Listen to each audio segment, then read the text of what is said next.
Good afternoon, everyone, and welcome to the Good Jobs Challenge office hours. My name is Michelle Chang. I am the Deputy Assistant Secretary for Policy at the Economic Development Administration at the Department of. We are really excited to be here with you today to talk more about the Good Jobs Challenge. We know over the last several months, we've held a number of webinars for a number of organizations and for the public about this program, and we know there's a lot of interest in this program. So we're excited today to walk through more details, answer some questions that you have, and hopefully clarify any questions or concerns that you have. Before we get started, I just want to mention that this is a really exciting moment for us at EDA, particularly with this program.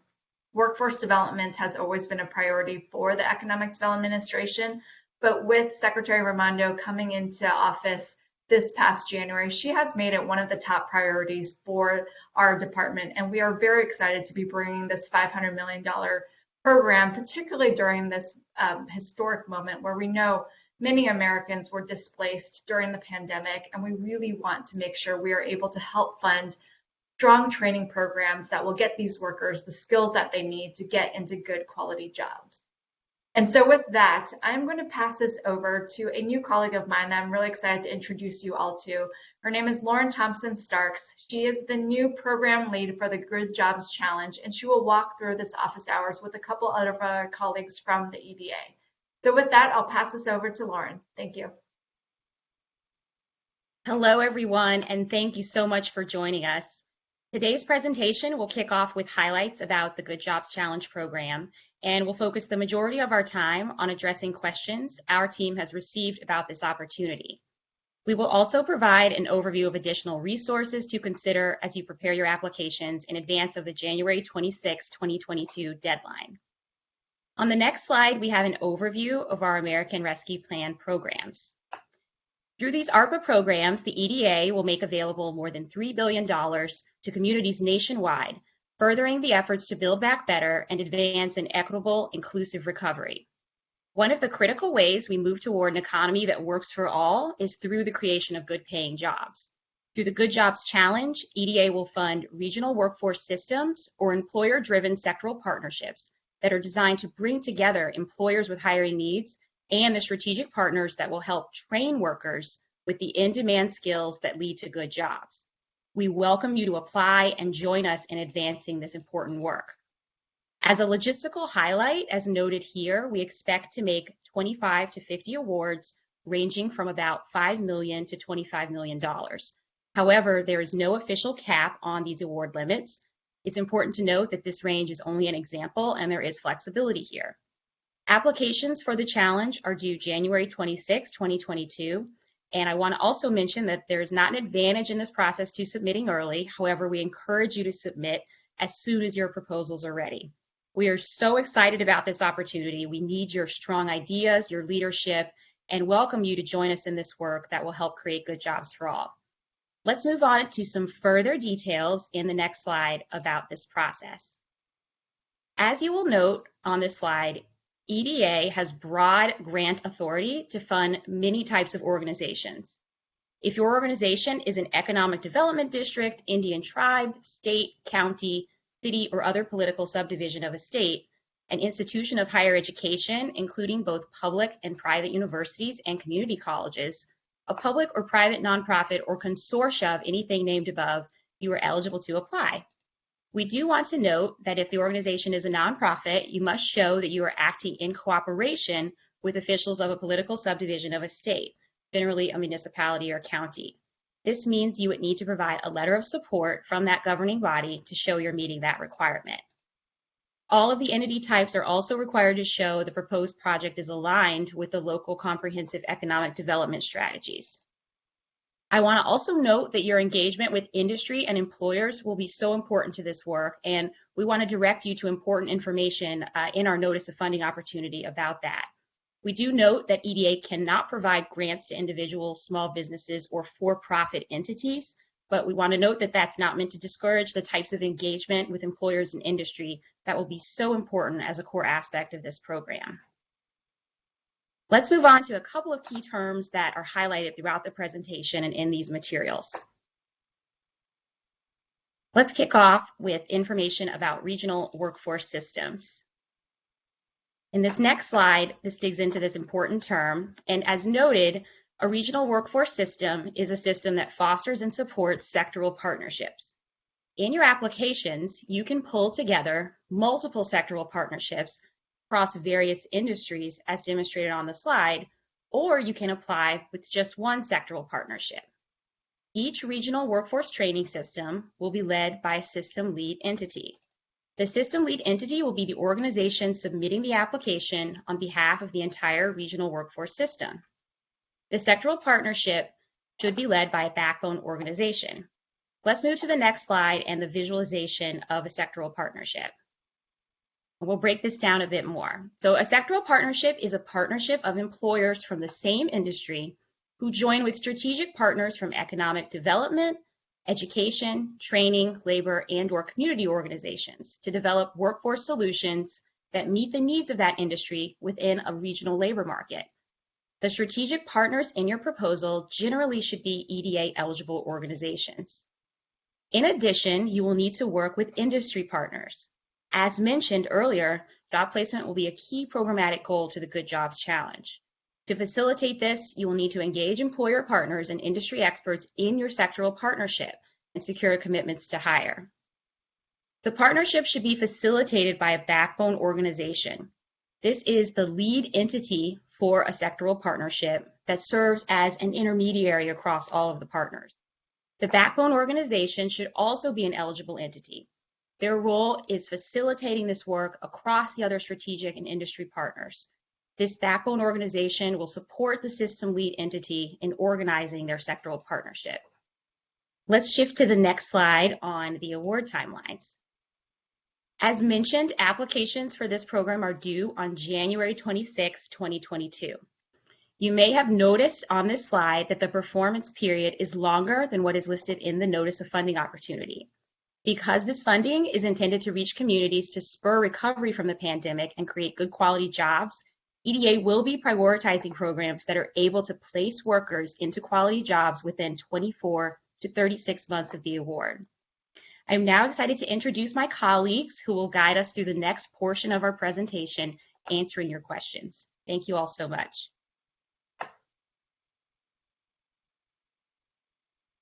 Thanks, Lauren. Good afternoon, everyone. My name is Carmen Myers-Reed, and I am an Economic Development Specialist at EDA.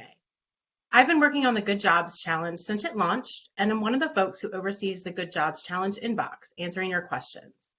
Based on what we've been receiving to the inbox, we put together a series of questions and answers that we will be reviewing today. We hope that this will help you as you put together your application for this challenge. Let's dive into your question.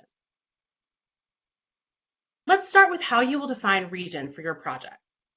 We have been asked quite a bit if EDA has a specific definition of region as it relates to this project. Though we recommend that you understand EDA's regional offices and make a point to reach out to the economic development representative for your project's region, EDA does not have a specific definition for region for the Good Jobs Challenge. Instead, you will define the region that you have selected for your project in your proposal. Can my project support multiple regions, or should I focus on one? As with the previous question, EDA does not have a prescriptive model of what we are looking for in terms of region. On this end, your project can focus on building regional workforce systems within multiple regions, or you could choose to focus on just one region. It will really depend on the nature of your project and the capacity of your organization. If my organization works in multiple regions throughout the U.S., should I define region? Again, this will be up to you and your project, but you will describe why you have selected the region or regions that you have chosen and how this ties into the goals of your project. Let's move into the next slide on multiple applications and project proposals. Now we will continue to cover the basics and talk about applications from the same region or organization. EDA will accept multiple applications from the same state or region, but we do recommend that you coordinate with others in your region to ensure that you are engaging all appropriate systems partners. If you are unsure of who the players are in your region, we also recommend reaching out to your EDA Economic Development Representative, who you can find listed on our website at eda.gov/contact. EDA will accept multiple applications from the same organization, but these applications should have distinct project scopes. Finally, an organization can partner on multiple projects, but they should ensure that they have the capacity to execute should multiple projects be awarded. Moving on to the next slide, we will answer your questions related to job placements. What types of jobs should we be training for? Like the name suggests, we are looking to fund projects that lead to good quality jobs for workers on the other side of in-demand skills training. How does EDA define quality job?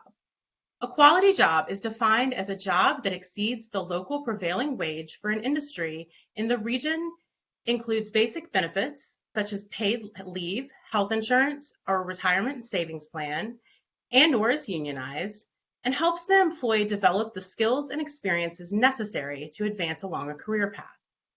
Prevailing wage is defined by the Department of Labor as the average wage paid to similarly employed workers in a specific occupation in the area of intended employment. How should I determine the prevailing wage for my region? There are multiple resources, databases, and statistics available on prevailing wage. SAM.gov can be utilized for the purposes of this assessment. In general, it is up to you to show this data and provide sources in your application. Moving on to the next slide, we will discuss project model examples, and I will pass it over to my colleague, Amanda Costi. Amanda? Thanks, Carmen. Hi, everyone.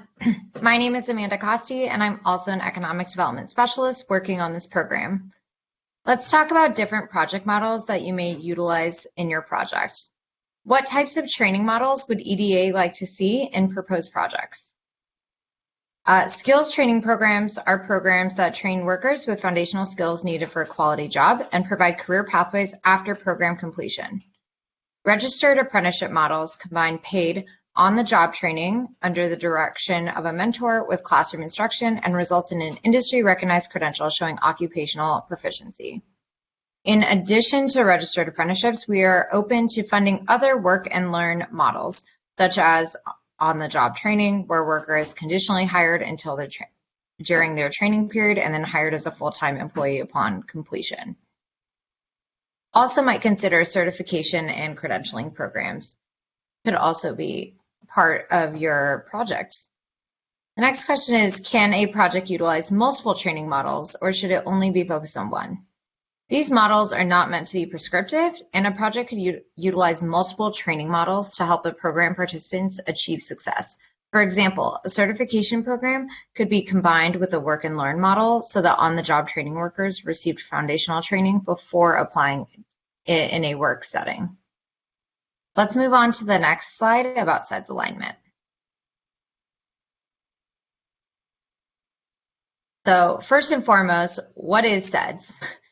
CEDS is an acronym for Comprehensive Economic Development Strategy. What that is it is a plan for your region, typically owned by a local economic development district. So how do you determine if your region has a current CEDS? And what do you do if it does not? On Stats America, the link you'll see at the bottom of the slide there, there is a CEDS resource library that will point you to a map to find the CEDS in your region. So make sure you visit that website at statsamerica.org/CEDS. If your region does not have a CEDS, you would look for a CEDS equivalent document in your region. This would be another regional planning document. We'd encourage you to reach out to your local economic development district and ask for guidance here. If you need further assistance locating your CEDS equivalent, feel free to reach out to us at goodjobschallenge@eda.gov. How should I show CEDS alignment within my application? And if my project will benefit multiple regions, do I need to show CEDS alignment with all of them? First, how do you show your CEDS alignment? You would do that within your project narrative. You should discuss within your project narrative how your proposal aligns with key components of your region's CEDS. You should make sure to include a link to the CEDS document for reviewers' reference or attach a copy of the CEDS planning document itself. You can also demonstrate this alignment through a letter of support from the Economic Development District who authored the CEDS plan. If your project is covering multiple regions, then you should show alignment with the CEDS that covers as much of the region as possible. While we'd encourage you to include multiple CEDS to cover all of your regions, you at least need to include one in your application to be viable. Let's move on to the next slide and focus a bit more on questions we've received from some of our nonprofit organizations. The NOFO mentions that nonprofit applicants must show that they are, quote, acting in cooperation with a political subdivision of a state. So what does that mean, and why does it matter? If you are a public or private nonprofit organization or association, including labor unions, in order for you to be eligible for this funding under this NOFO, you must show that you are acting with a political subdivision of a state. A political subdivision of a state is part of a state or local government. Think counties, cities, municipalities who are engaged in economic or infrastructure development activities.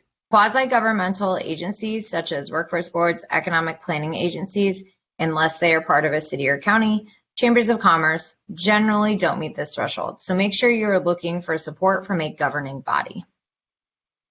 What should I do if my project will benefit multiple political subdivisions of a state? You need at least one letter to meet this threshold. However, we would encourage you to get as many letters as make sense for your project.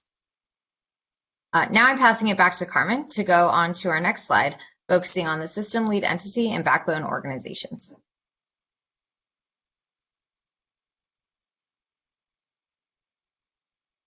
Thanks, Amanda. The system lead entity for a regional workforce training system serves as an intermediary that organizes and works with employers, training partners, employees, government agencies, and other organizations to solve problems within sectors and help grow sectors by developing trust and a base of knowledge about the organizations and businesses, as well as available public and private resources. In a mature regional workforce training system, a system lead entity supports multiple sectoral partnerships. There is no size requirement to a system lead entity. What are the required characteristics of a system lead entity? The system lead entity must be an eligible organization. This entity serves as the lead applicant for the consortia. As long as an organization is an eligible entity, then they are technically allowed to apply as a system lead entity. Though entities such as workforce boards are generally eligible to apply as a system lead entity, it is not a requirement that an organization be a workforce board or any specific type of entity to apply. Again, all eligible entities are technically eligible to act as a system lead entity on a Good Jobs Challenge proposal. Let's jump into the next slide, which visualizes that model.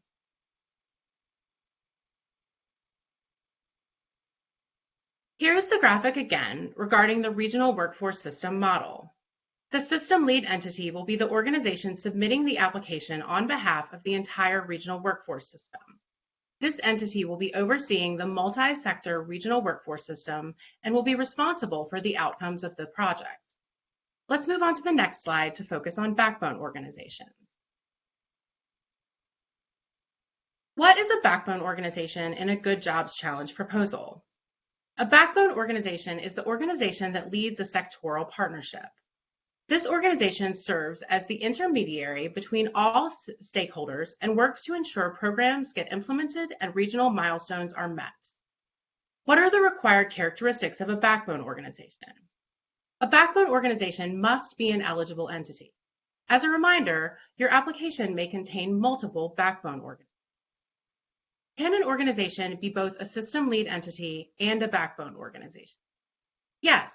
The system lead entity can also serve as a backbone organization for one of the sectoral partnerships. Moving on to the next slide, we'll visualize sectoral partnerships again. So here's the graphic again to highlight the role that the backbone organization plays as the leader in the sectoral partnership. On the next slide, we'll talk about strategic partners, and then we'll move on to talk about the role of industry partners in your proposal.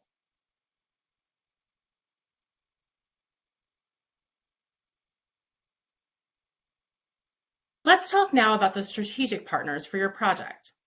What is a strategic partner, and what is their role within the Good Jobs Challenge? Strategic partners work with industry employers to execute your project and to provide services to participants. These can include government, education, including community and technical colleges, training organizations, economic development organizations, workforce development organizations, unions, labor management partnerships, industry associations, employer-serving organizations, and/or community-based organizations. Is it a requirement that strategic partners be eligible entities? Generally speaking, yes. Strategic partners should be eligible entities under this Notice of Funding opportunity. Can strategic partners receive grant funding for their project activities? This is also yes, and because they will typically be eligible entities, you will structure your budget to include subawards to strategic partners for the project activity. Is there a limit to the number of strategic partners? We are providing flexibility in this grant. There is no limit, and you should design these efforts with as many partners as make sense for your region. Let's go to the next slide to talk about industry partners. Let's talk about industry partners and how they fit into your program proposal or your project proposal. Industry partners are defined as employers from the same industry, and they will join with strategic partners to build your sectoral partnership or partnerships. They should be informing your project and should help you design training in a system so that the result of the training is, again, as we talked about before, good quality jobs. Can industry partners receive grant funding for the project activity? The short answer to this is yes. They can serve as contractors on the grant if they are providing a service that can be billed to the grant. Now that we have talked about all of your questions related to project partners, let's move on to talk about employer commitments, passing it back to Amanda to tackle these questions. Thanks, Carmen. So we've gotten a lot of questions about employer commitments and what that entails. So it's very important to know employer commitments are a core component of a successful application. Commitments can come in several different formats, which is intended to provide options around this particular element. So first and foremost, let's talk about work and learn, including registered apprenticeships. We talked about those definitions above. Committing to participating in a work and learn model may be one way that an employer can partner on this project. Conditional hiring, an employer hires a worker on the condition of successful completion of the training of the program and demonstration of skill acquisition. We could also accept employer commitments to hire. Employers commit to hiring a specific number of workers who successfully complete the training program provided through the Regional Workforce Training Partnership that is funded by this program. Employer commitments, the other question is, how can these commitments be documented? Employer commitments can be documented by a written communication, including an email from an authorized representative of the employer, confirming the type of commitment that is attached to this application. Importantly, please note that employer commitments to hire are not required, but they will likely make your application more competitive. So we named a couple of different options up there. And make sure you're checking out the full merit review criteria and the Good Jobs Challenge NOFO for important information on how EDA will evaluate applications, specifically the criteria on employer partnerships. Given their history of success for workers and employers, EDA encourages applicants and employers to utilize the Registered Apprenticeship Model Framework or build on others as applicable to your region. Employer commitments can be documented, again, by sending an email or a signed letter. Are all employer commitments expected to be full-time with jobs and benefits? We are looking for commitments. Like we said, employer commitments do not necessarily just have to be a job, but we are hoping that our participants come out of this with high quality jobs as defined earlier before. We're going to move on to the next slide and talk about wraparound services. One of the exciting elements of this program is that funding can go towards providing wraparound services to participants. Let's dig into what those services are and how to structure them within your budget. Wraparound services, or participant support costs, as they're also known, are important services that mitigate barriers to employment for trainees, students, and workers to help them complete workforce training activities. Examples include costs that are necessary for participation in the program, such as transportation, language support, financial coaching, childcare, career navigation and coaching, and access to technology. Participant support costs can also be defined looking at 2 CFR section 200.1. Please note costs such as work stipends or wage subsidies are not allowable under the Good Jobs Challenge. We'll talk a little bit more about that on the next slide. The next question is, can this program provide reimbursement directly to program participants for wraparound services? This question is a little tricky because in some cases, yes. In all cases, such costs must be limited to those necessary for the participant necessary to participate in the program. We do want to point out that most payments for wraparound services under a Good Jobs Challenge award should be made directly to a contracted service provider. So when setting up your budget, take that into consideration. However, where the cost of an eligible wraparound service is relatively low, reimbursing a participant for actual costs incurred may be the most feasible option and might be allowed. This is most likely to occur for transportation costs required to participate in a program. EDA may approve a recipient's reimbursement of participants' actual transportation costs or the provision of transportation vouchers. Also note that wraparound services should generally be included in the contractual category in your budget documentation, since you will have a contract with the service provider in order to provide that wraparound service. Now let's jump into the next slide on allowable costs. Can this program fund construction costs? No. This is a non-construction grant program. So this also means that it cannot go towards purchasing a property, but it can go to rent and leases and things like that, and helps with some of those costs. Can program costs go towards wages or stipends for program participants? This is a great question that we've gotten a lot. We've asked a lot of folks about how we can have industry partners, but it says we cannot pay wages. So let's hopefully clarify that here. So program costs cannot go towards wages or stipends for program participants. While participants can be paid as part of their training, they cannot be paid with the federal share of funding.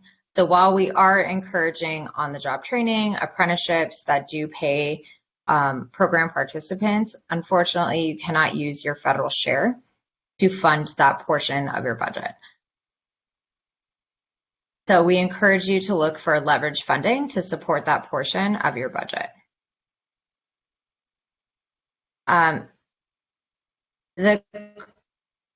There's a lot of questions we also got around tuition. To answer that, yes.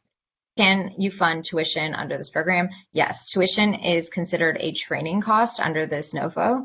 Both tuition and training costs are eligible components of an overall operating budget for EDA funding for the Good Jobs Challenge. However, no funds may be paid directly to individuals.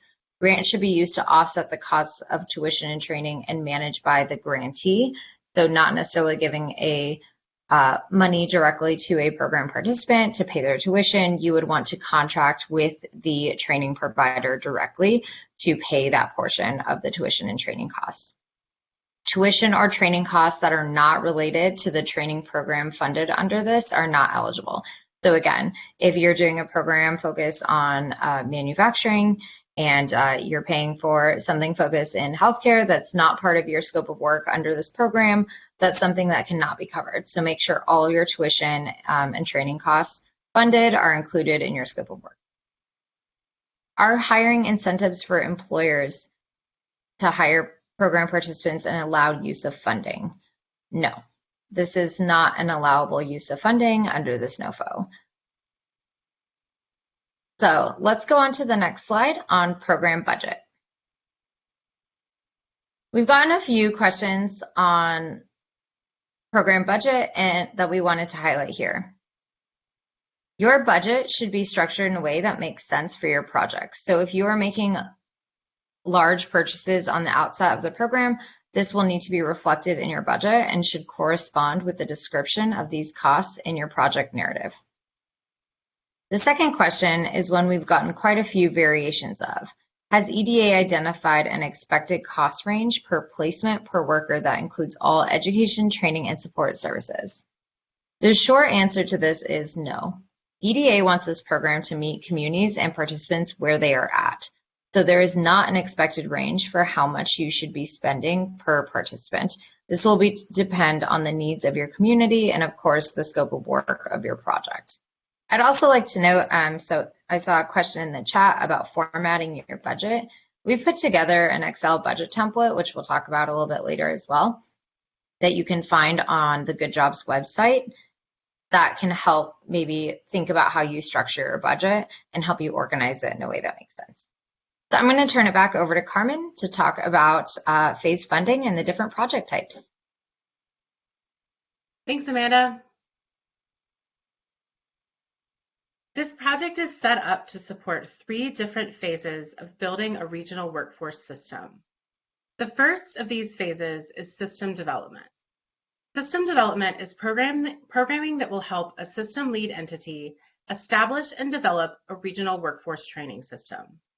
This is all about building the partnerships, both strategic and industry, that will help with the development of the proposed training system.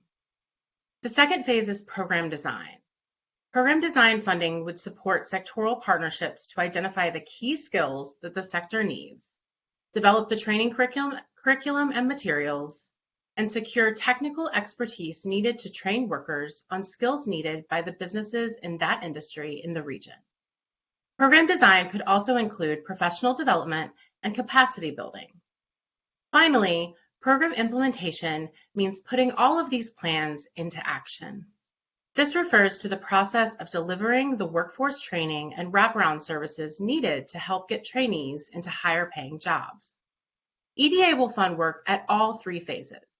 Applications can contain all 3 stages of the project concept, only 2 of them, or just program implementation. However, program implementation is a requirement of this program. This means you cannot just apply for a planning grant. Now let's go to the next slide to talk more about phased funding. Let's dig into phased funding a bit and answer some of the questions that you've sent in related to it. If your application includes system development, you will need to also include a plan for program design and implementation. Your application should encompass all of the funding that you will need for your proposed project and must include a plan for program implementation. You will not be able to apply for this later. Can I apply for different funding phases for different sectoral partnerships, or must I apply for the same phases across multiple sectoral partnerships or industries? You should apply for whichever funding phases are needed for the particular industry. So you can apply for different phases depending on the individual sectoral partnerships and their needs. Is program implementation a required phase? Yes. Program implementation is the goal of this program, since we are focusing on job placement. You cannot just apply for planning funding, and you will need to include a plan for program implementation in your application. Let's stick with this theme and share an example in the next slide on funding across phases. Though there are no hard caps for projects applying for this program, we wanted to give you an idea of how you should structure your budget. First, your budget will depend on which of the 3 funding phases you will be utilizing with your project. We have estimates on this slide of what we think would be reasonable requests for each of the phases. Next, your budget will be scaled based on the number of regions, industries, and/or worker roles that you will be targeting. So, for example, if you have a project where you will be utilizing all 3 phases, and where you will have multiple sectoral partnerships, you would scale your budget to reflect each phase and each industry. As we talked about on the timeline slide, the period of performance for this grant ends in May 2027. However, in order to ensure that we are able to see the impacts of this program and to fit all of the activities within the time frame, we are recommending that project activities not exceed 3 years. A couple of additional notes, which we will go into in a bit more detail a bit later. Funding will be gated each phase, and you cannot progress to the next before meeting certain benchmarks of the previous phase. Additionally, applicants are highly encouraged to leverage other funds, which could be federal or non-federal, as this will help with the competitiveness of their application. However, this is not required. Let's go to the next slide on further questions about phased funding. Is there a maximum funding request for this program? We've been getting this question a lot, and the answer is no. Is there a maximum funding per phase? The answer to this question is also no. Your budget will be defined by the needs of your region, so we don't want to put a cap on the funding, but you may want to refer to the previous slide for our suggested amounts per industry, region, and phase. What does it mean when it says per region, industry, and worker role? Your project can serve multiple regions and industries, as well as multiple roles within an industry. You can scale your budget according to these factors. In your budget narrative, you should identify the various phases broken out by budget category. For example, you will list personnel expenses per year and identify which program component or components the personnel expense is attributed to. Let's go to the next slide showing further details under each phase. As we just mentioned, to progress to the next stage of funding, grantees will have to show that they have successfully completed the previous one. On this slide, we have listed what demonstration of those benchmarks could look like. For example, for system development, you will show that you have identified and engaged all of the partners, industry and strategic, that will be a part of the system. You will also include plans for things like wraparound services, recruitment, and employer commitments. By the end of this phase, you'll be ready to start designing your program. Let's stay with this theme on the next slide and answer a few more questions about phased funding. Next slide. Can I move to the next phase of funding for one sectoral partnership before another, or do these partnerships have to progress at the same rate? Yes, you can move to the next phase of funding for one sectoral partnership and not another. That being said, you will still need to ensure that you can complete your project in time, so all partnerships should progress accordingly. If I am applying for just one of the later phases, what should I include in my application to show that I have already completed the previous phase? As we discussed on the previous slide, you will need to show that you have reached the benchmarks of the previous phase in order to complete the next one. This also means that if you are only applying for one of the latter phases, you will need to show documentation to prove that you have completed the previous phase. For example, if you are trying to apply for program design and implementation, you will need to show that you have commitments from stakeholders that represent all aspects for your project, community organizations, employers, etc. Could a flowchart or organizational chart that shows project partners be used in lieu of an MOU? If you are applying and stating that you have already completed system development, then you will need to show documentation that this has been completed. Though EDA is not necessarily prescriptive about what this documentation looks like, you will need to show documentation that shows commitment from project partners. Now that we have talked in detail about phased funding, I will pass it back to Amanda to talk about the evaluation and selection process. Thanks, Carmen. So I've noted in some of the responses in the chat, to really look at that evaluation criteria, and this is what your application will be considered on. So all the components we've talked about, this is how your application will be scored and considered for merit. Well, let's walk through these really quickly. The first is development of key plans to support regional workforce training system or sectoral partnerships for 15 points. The applicant should provide plans on regional system development, training models, employer commitment, outreach, and outcomes.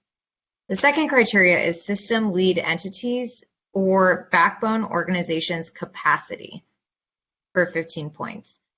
The system lead entity and or backbone organization's ability to convene necessary stakeholders, track record of success, fundraising plan, leveraging funds, ability to reach underserved workers, and staffing plans.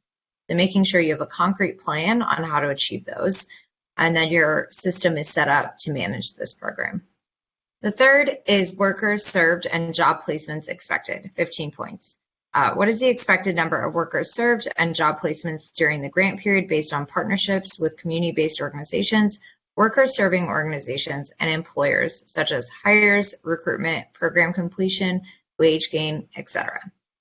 Now, before you ask, we do not have a minimum threshold that you have to meet within your application of the amount of workers served. Again, this is really about structuring your program and your scope in a way that's going to support your region and build workforce systems.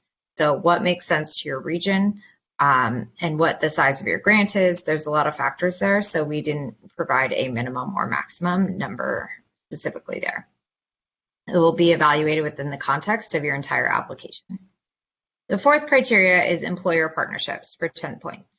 Employer partnerships secured or plans to secure employer partnerships to develop a community-driven model that will lead to job placements. Provide details on the type of training program you are building, what employers will be committing to the system. Examples include skills need, skills, data, job placement commitments, etc. And what benefits they will receive from the partnerships, skills-based hiring training, access to qualified workers, portable industry recognized credentials, etc. The next one is identification of regional needs for 10 points. We will look from a worker skills training perspective and based on how the project will address these needs, such as employer hiring needs, specific existing or employer projected needs of specific employers who are engaged in the regional workforce training system, and plans on how to address stated needs by providing quality jobs. The next one is feasibility for 10 points. The likelihood that the plans and forecast of workers served and jobs placement will be completed within the grant period within the budget. So we're looking specifically at your scope of work there.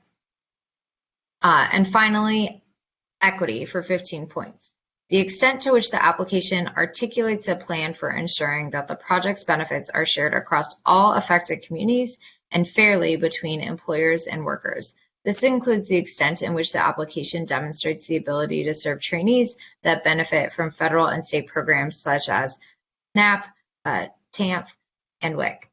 Although not required, EDA strongly encourages efforts to reach historically underserved populations and areas, communities of color, women, and other groups facing labor market barriers such as persons with disabilities, disconnected youth, individuals in recovery, individuals with past criminal records, including justice-impacted and reentry participants, and veterans and military spouses.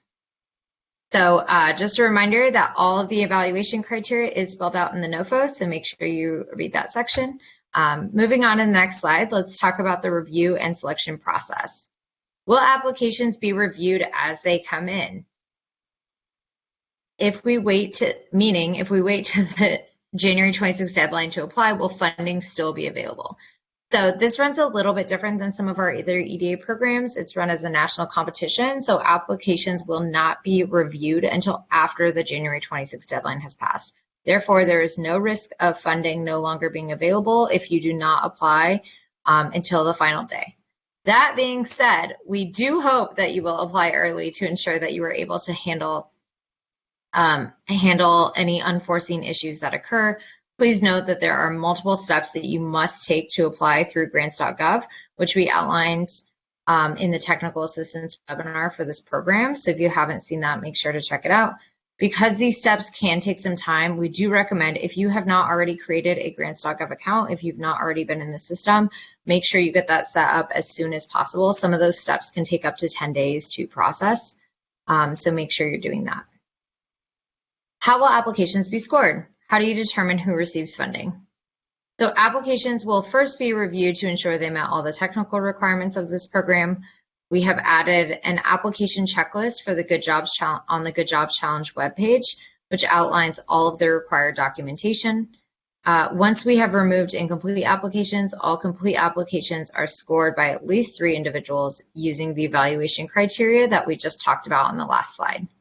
Once we have scored all the applications, the grants officer will determine who will receive funding using grants officer decision factors. You can find those also in section E1 of the NOFO. We've received this question from a potential applicant. In writing our narrative, we noticed that the review criteria do not seem to align one-to-one with the questions. What is the best way to organize and format the proposal so that we answer all required questions at the same time, make it apparent we are addressing each item in the review criteria? So there are certain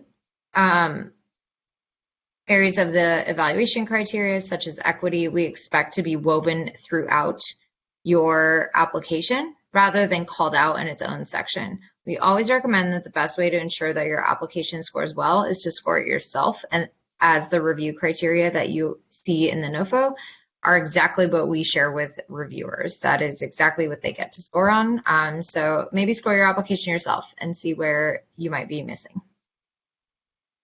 And we're going to move on to the next slide to talk about outcomes and reporting.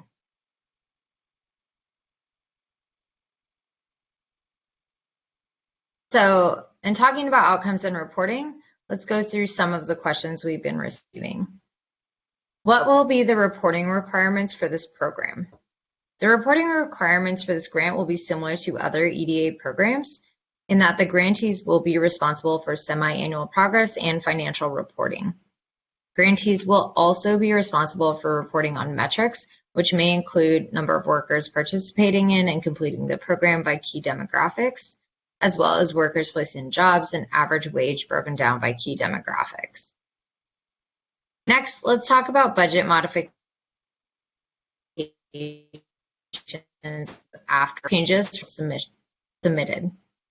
EDA does provide some flexibility for budget modifications post-award, as we know that things can change from the time of proposal or during the execution of the project. If you're awarded, you'll be assigned an EDA program officer who will work closely with the grantee to determine next steps in the case of a budget change, whether the budget needs to be formally modified or not. Generally speaking, you should try to predict your costs as closely as possible to avoid having to make large changes post-award, but your program officer can also assist with formal modification of your budget if necessary. Let's go on to the next slide on match requirements. Now, our requirements as it relates to match and the impacts of your score in leveraging additional funding, these are questions we get a lot. The Good Jobs Challenge does not require applicants to contribute matching funding. They are purely optional, but they can make your application more competitive. Will applications that leverage other funds be more competitive?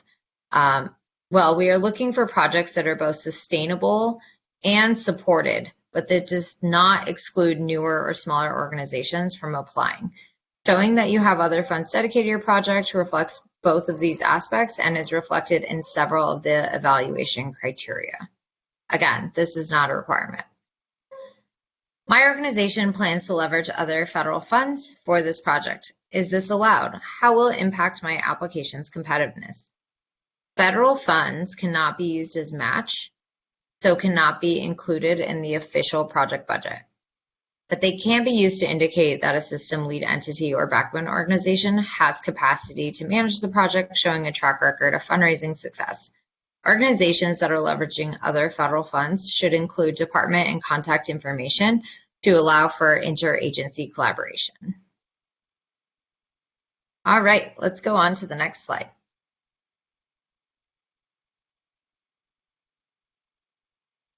So, I said it earlier, if you have not already, please make sure you register for grants.gov. You will find the full notice of funding opportunity, the NOFO, and application on grants.gov. You will need to fill out the application in the grants.gov workspace. Here you will find all the forms and requirements to submit. Please note, we will only accept applications through grants.gov. If you have technical issues with grants.gov, please reach out to grants.gov directly. They have a great support portal. If you're still having issues with grants.gov, make sure you read the NOFO. We have very clearly defined steps to understand your issues on what's going on in grants.gov. We encourage you to start early and not wait until the last day to submit in case you have any upload errors. Again, we would welcome applications as early as you have them ready to submit.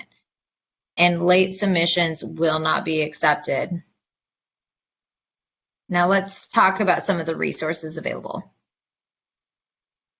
Applications, again, are due January 26, 2022 by 11:59 p.m. Eastern Time, no exceptions. We're glad to have the opportunity to share this information today, and thank you for the work on your applications. The program website listed on the slide contains additional resources which we are updating regularly. We can also be reached via the email address on the slide at goodjobschallenge@eda.gov. If you have specific technical questions about this program, please note that because this is a national competition, we cannot provide strategic advice, but are happy to talk about the technical specifics of the program. And moving on to the last slide. Finally, here are a few more specific resources, all of which are on the Good Jobs Challenge website we just talked about on the previous slide. The NOFO itself can be found on grants.gov. It is also linked here. And if you're interested in applying, you will apply through grants.gov.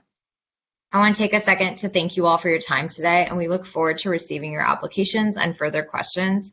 Again, please don't hesitate to reach out to us at goodjobschallenge@eda.gov to let us know how we can assist you with this process. And that's it. That concludes our presentation. Thank you all for your time today.